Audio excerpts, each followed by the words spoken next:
it's Sherry Farmer, and I'm out at the Peabody for tonight's variety, the Children's Charity. It's a big night. It's dinner with the stars, and I have a star right here with me. The guy who's going to perform tonight, Carlos Santana. Hi. Thanks so much for coming out. We greatly appreciate it. And you are actually donating your evening to the kids, and it's just a wonderful foundation and a wonderful cause. I'm so glad you're here in my hometown. I'm very grateful to be invited, and it's a joy and an honor to be of service. Thank you again. And tonight is about kids, and I know, of course, you were a kid once, a couple of years ago. Yeah, last week. And I was just wondering, what inspired you? Because all kids need inspiration. What inspires me more than anything is stability. You know, my mom and dad, by 6 months, they would have been married 60 years. So, and their parents were forever, and so I do like stability. I like that there's a point of reference where whenever things get a little shaky or crazy, you can always hold on to something and have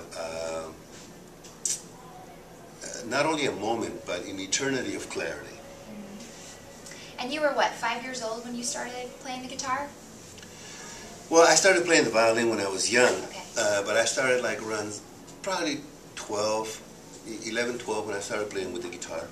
And what influenced you to do that? My dad. Your dad? My dad played violin, and first he taught me how to read music.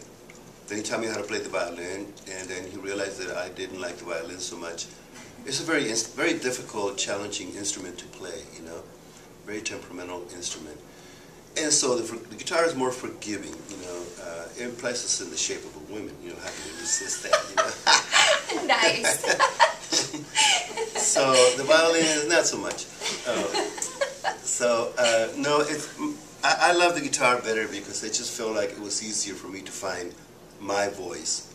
You know, and anything that you do, you know, journalist or any form that you see yourself being of service to humanity, you have to find your voice, your calling, you know, you have to find your own fingerprints and identity.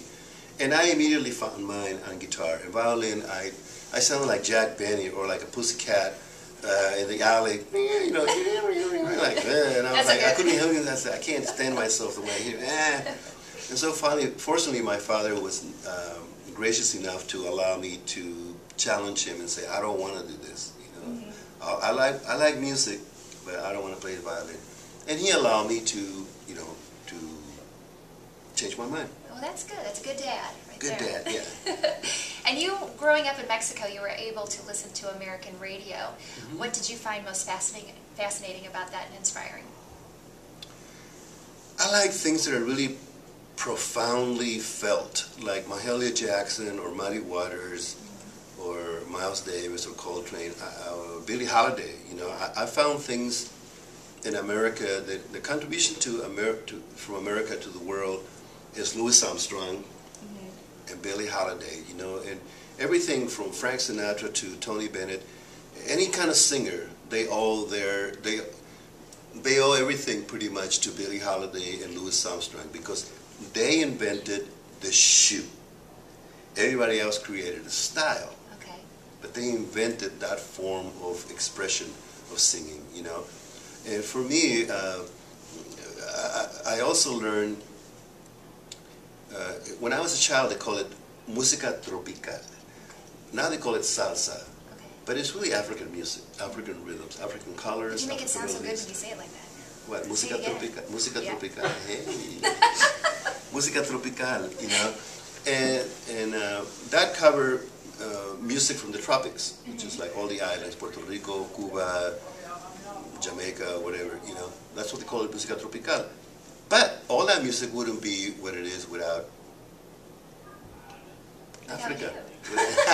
Well, thank you. That too, you know. So. Well, that's cool. And I know you're working on a new album. Mm-hmm. And what are we going to hear? Can you tell us any scoop about the artists that are going to be on the new album? It's a beautiful combination of women and men and songs that really speak about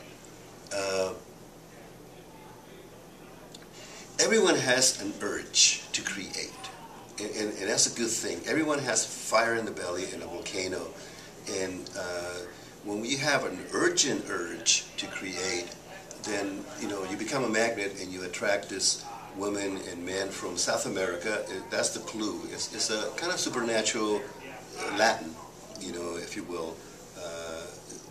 But I'm very much invested in making it genuine and synthetic, true, for real, and authentic. Which is what you're all about. Which is what we're about, which is the ghetto, favela, shantytown, the hood. We're not about tapioca, hollow, shallow, polyester. No polyester. No polyester. We want the real deal. And in order to do that, you know, it's important to keep your heart open and your mind open and invite women and men who, when they sing, here's the proof in the pudding. You get chills. As soon as you get chills, then you know it's happening. Yeah, it's touching you deeply. It's just touching you on a deep core. So that's what it is. All right. Well, again, when is it coming out? When do you think you're going to see it? I could say like Michelangelo, when it's done. No, when it's done. But it's actually hopefully before spring. Okay, before spring? Next year, huh? Yeah. Okay. All right. Well, we will be looking forward to Thank that. you so much. And again, greatly appreciate you being here tonight. And I know just a few moments ago we were talking about all this, the men and the women and the relationships. I'm single, so I thought I'd ask you a goofy question. Okay. Dating advice from Carlos Santana. Dating advice. Did I stump you? No. I want to go into a place where it's actually not cute or clever, but it's actually lasting. Okay. You know, because special relationships don't last. Holy relationships do. Okay. And holy relationships only see love. Special relationships are fault finding and fault projecting. Holy relationships, you touch your own light and love, and then you're able to see that in the person. Because last thing, you don't attract what you want or what you need. You attract who you are. Okay, that's deep. So if you don't like what you're attracting, you better change you. Because you're not attracting what you want or what you think you need. You're attracting who you are always. Okay. So if you attract a fuddy-duddy, then change. Then that means I'm a fuddy-duddy. Don't be a fuddy-duddy, you know? Okay. Well, I appreciate that. All right. Again, Carlos Thank Santana, you. so thankful that you are here for Variety, the children's charity dinner with the stars of it. All right. Thank you so much. Peace.